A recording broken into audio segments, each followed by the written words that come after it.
দেখুন, যে তালিকা আজকে প্রকাশ করবে সেই তালিকা অলরেডি আদালতে দিয়েছি। সেই তালিকা কিন্তু সম্পূর্ণ তালিকা নয়, এবং এই সংখ্যাটাও এই শুধুমাত্র দুটো নিয়োগ প্রক্রিয়া অর্থাৎ নবম দশম এবং একাদশ দ্বাদশ মিলে কখনোই 1900 নয়, তার থেকে সংখ্যাটা অনেক অধিক, অনেক বেশি। তারা এই যে তালিকা দেবেন সেই তালিকা আমরা দেখব যে সেই তালিকা সঠিক নাকি বেঠিক। যদি দেখি সেই তালিকা বেঠিক তাহলে তার পরবর্তী আইনি পদক্ষেপ করব। তার কারণ এই যারা এই দাগি পরীক্ষার্থী ছিলেন, যারা চাকরি প্রাপক ছিলেন, তাদের প্রত্যেককে টাকা ফেরত দিতে হবে।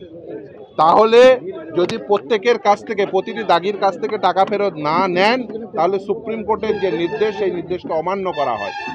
এবং শুধু তাই নয়, প্রতিটি দাগিকে কোনোভাবেই এই আগামী পরীক্ষার যে পদ্ধতি হবে অর্থাৎ আগামী 7 তারিখ এবং 14 তারিখ সেই পরীক্ষায় তাদের অংশগ্রহণ করতে দেওয়া যাবে না। যদি দেন, দাগিদের যে সংখ্যা সেটাকে কমিয়ে দাগিদের কোনোভাবেই ব্যবস্থা করে দেন, তাহলে সেটা কিন্তু আদালত অবমাননা হবে, আদালতের নির্দেশ কিন্তু ভায়োলেট করা হবে।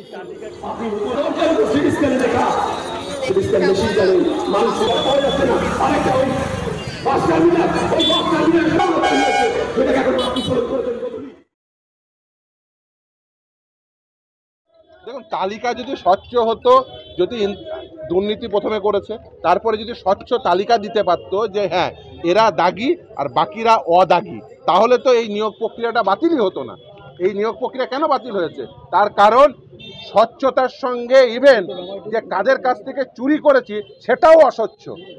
সব থেকে ভালো হতো এরা যদি এই তালিকা দিতে পারতো যে এদের কাছ থেকে আমরা বাজার থেকে টাকা তুলেছি, এদের কাছ থেকে টাকা নিয়ে আমরা চাকরি দিয়েছি, তাহলে এই তালিকা স্বচ্ছ হয়ে যেত।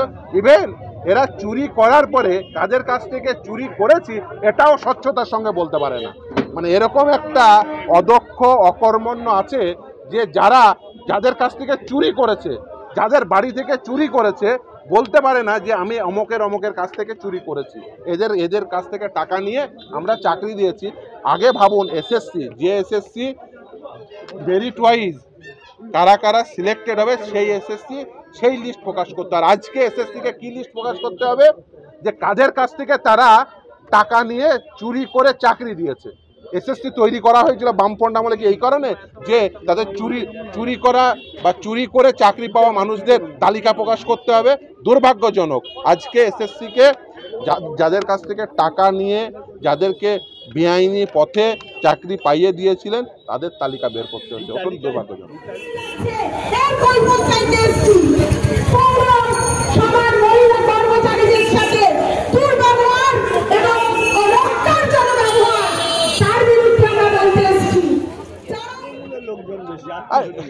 দেখুন, এটা নিয়ে তো কোনো সন্দেহ নেই, এই নিয়োগ প্রক্রিয়ায় যে দুর্নীতি হয়েছে সেই দুর্নীতির সঙ্গে শাসক দলের নেতা নেত্রীরা জড়িত, এ নিয়ে কারোর মনে কোনো প্রকার সন্দেহ নেই। এখন প্রথম যেটা করতে হবে সেটা হচ্ছে, আজকে তো যে তালিকা বেরোচ্ছে এই তালিকা হচ্ছে যারা চাকরি পেয়ে বেনিফিশিয়ারি, কিন্তু আসল তালিকা হচ্ছে যারা পয়সা পেয়ে বেনিফিশিয়ারি হয়েছেন তাদের তালিকা প্রকাশ করা, আর এই প্রকাশের দায় এবং দায়িত্ব হচ্ছে সিবিআই এবং ইডি।